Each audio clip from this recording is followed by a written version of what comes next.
Evaluate the limit as x approaches 0 of x squared over cotangent x. Now this is L'Hopital's rules section, so we're going to use L'Hopital's rule. And the reason why is if you were to plug in 0 into cotangent of x, you get something that's undefined. Why is that? Well, let's rewrite this out in 3 separate parts, because I'm allowed to do this.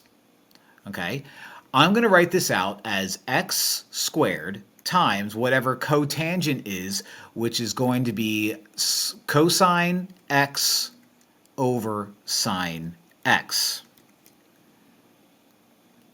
Now my issue right now is if I were to plug in 0 in for sine x, I would get 0. That's no good. So since this is a limit, I'm allowed to rip this apart any way I want. And so the way I'm going to rip this apart is I'm going to say the limit as x approaches 0, I'm going to rip apart sine and cosine and make it its own guy. I'm allowed to do that.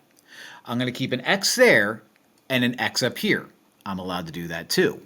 And now we take each limit separately. Okay, so I'm allowed to plug in 0. That's all good. Now, I can't plug in 0 yet, but if I take L'Hopital's rule, I'm going to take the limit as x approaches 0 of me taking the derivative of the numerator and me taking the derivative of the denominator. Now we're in good shape because I can plug in 0 into cosine and I'm in good shape.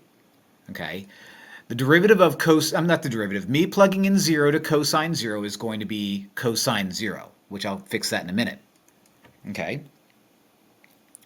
Now you're still 0, which means everything is just basically going to be destroyed anyway. But if I were to plug in 0, I would get 1 over cos 0, and cos 0 happens to be 1. So you become 1 over 1, which is 1, times 1, and 0 times 1 times 1 is 0. So after all of that, we get 0. But we used L'Hopital's rule and a little bit of fun math to rip everything apart. And we ended up with a nice answer anyway, and that nice answer is 0 en español. End Unit 4.